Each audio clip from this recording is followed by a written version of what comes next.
Ladies and gentlemen, we now turn to our next esteemed speaker with a distinguished career in British politics.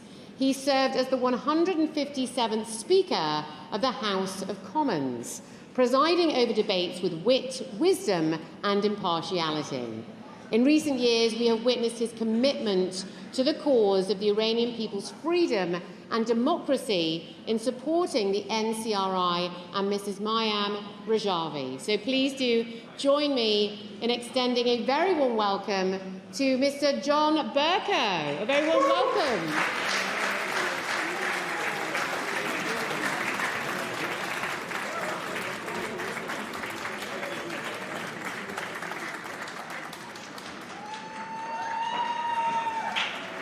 Mrs. Rajavi, distinguished colleagues, fellow lovers of liberty, ladies and gentlemen, this is, I think, the 6th occasion upon which I've been privileged to be invited to be amongst your number for an event of this kind in one venue or another, and I can tell you from head but also from heart that attendance upon the 6th occasion is every bit as much a privilege and a source of inspiration for me as was the first. And in common with all of you, I am here for one reason and one reason only, and that is that I wish to place upon the record as passionately and informatively as I can my unqualified support for the National Council of Resistance of Iran as an institution and for the quite extraordinary heroism both of Mrs. Rajavi, which requires no debate or elaboration, and of the resistance fighters themselves, from some of whom we were all privileged a few moments ago to hear.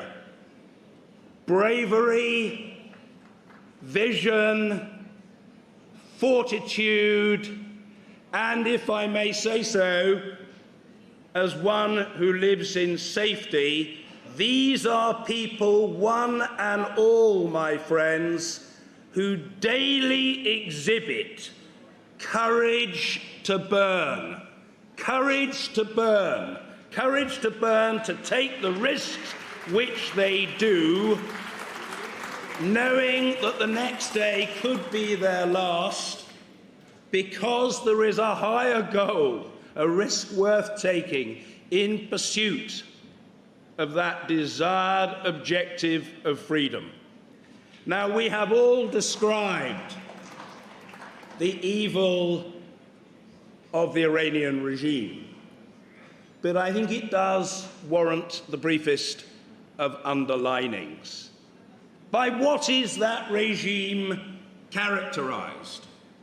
Mass murder, frequent extrajudicial killings, indiscriminate incarceration of people who dare to take a view that differs from that of the mullahs, and beyond those top-level, egregious and unforgivable abuses of human rights, the daily fact of life under this bigoted theocratic dictatorship is barbarity, bestiality, and brutality. That's what they do, and it is, if I may say so, and I do, all that they know.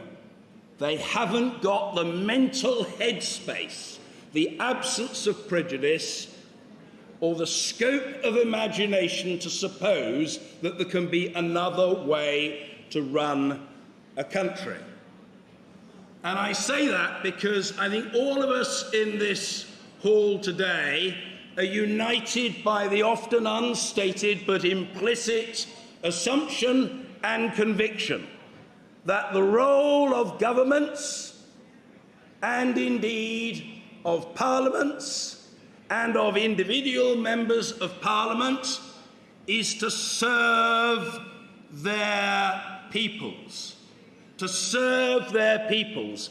This is a concept entirely unknown, indeed alien, to the misogynist bigots who predominate in Tehran.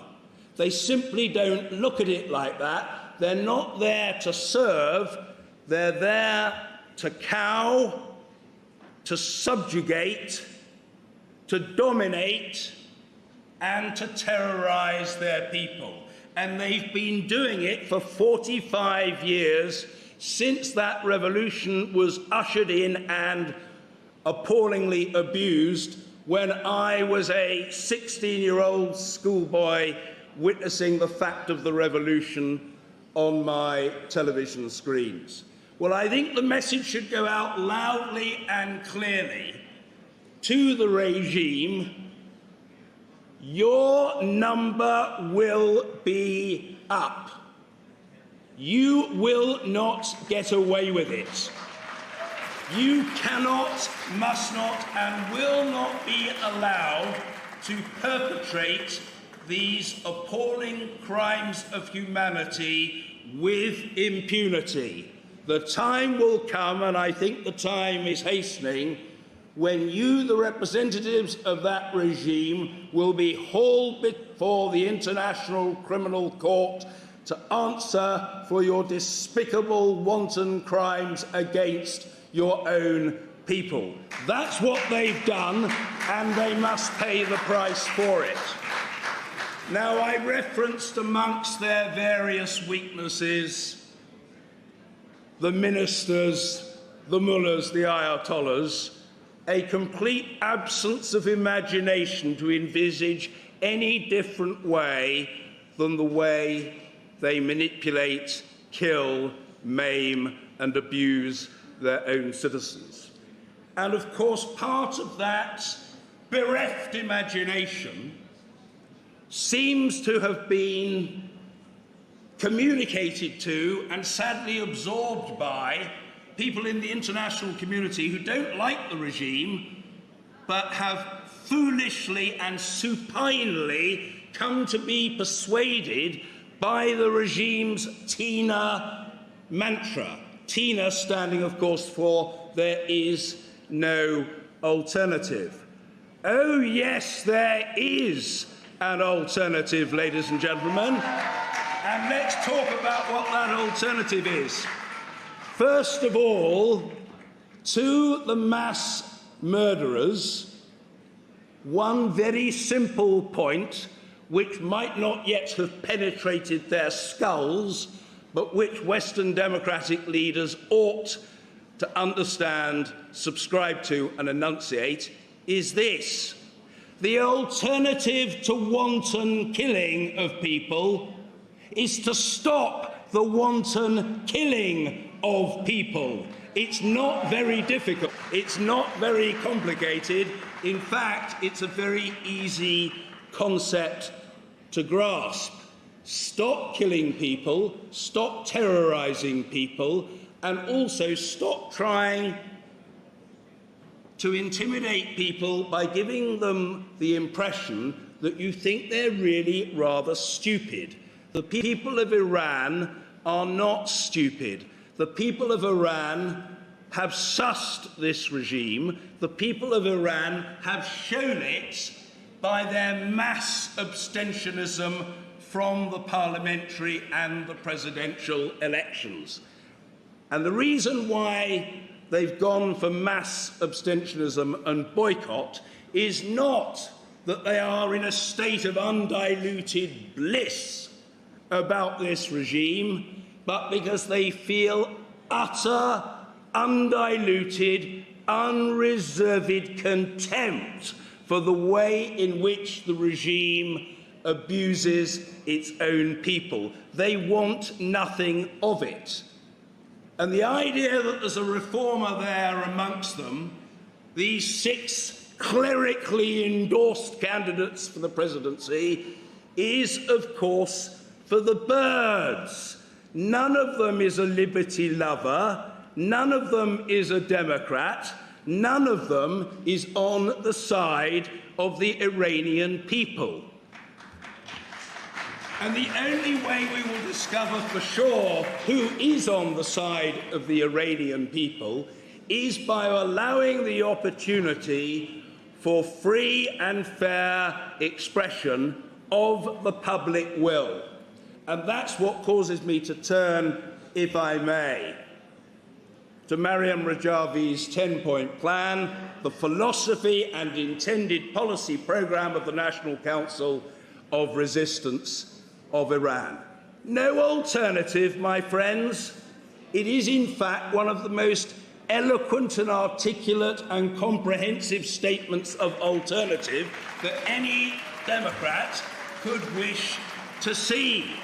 The starting point is the sovereignty of the people, the right of the people to choose their parliament and to choose their rulers, and indeed the right to change their choice of their parliamentarians and their government from time to time, because that is the essence of the liberal democracy that Mrs. Rajavi and her colleagues want to engender for the benefit and with the support of the people of Iran. So, popular sovereignty based upon the principle of regular, universal suffrage. There's nothing very odd or undeliverable about that, nor is there about freedom of expression, freedom of assembly, freedom of association, freedom of religion, and freedom of the press. What could be complicated about that? People across Iran, as around the world, would love to enjoy the values, principles, and concepts enshrined in the Universal Declaration of Human Rights. Those things matter to people. They want an independent judiciary. They want a separation, clear, explicit, and observable, between state and society. They want environmental husbandry. They want free enterprise subject to appropriate caveats in the form of social protection. And I believe, as people who are peace-loving, which the Iranian people are, they want to live under a government which accepts the principle and practice of a nuclear-free republic. That is the alternative. Let it be put to the test. And the National Council of Resistance of Iran has been making this argument time and time and time again, with ever-increasing force and eloquence, and manifest evidence of widespread public support, which the regime has chosen, therefore, not to respect, but to seek to crush. And in seeking to crush it, they have unfortunately been aided and abetted by those more dim-witted members of the international community whose philosophy is appeasement. Well, I'll tell you what Winston Churchill had to say about appeasement in the late 1930s, my friends. He characterized it thus: faced with a terrible evil, appeasement connoted to its eternal discredit, being resolved only to be irresolute, adamant for drift, solid for fluidity, all-powerful to be impotent. That's appeasement, and, my friends, ladies and gentlemen, one and all, appeasement stinks. We're not arguing for military action. What I think we're all in this room saying, and John Bolton said it so extraordinarily cogently an hour or so ago, is let there be a rigorous sanctions policy applied with fixity of purpose and clear consistency. Let us support and equip those who want to fight for their freedom within Iran, and let's make it clear to the mad mullahs that when they are ousted, they will be brought to book. That is what will happen. And finally, I just want, if I may, to say this. My friends, I know I'm quite old, so you won't be surprised, but I've been taking part in political meetings now for over 40 years, since my late teens. In all the time that I've been involved in political activity, I have never come across a cause which enjoys such an extraordinarily broad and eclectic range of support. In terms of geography,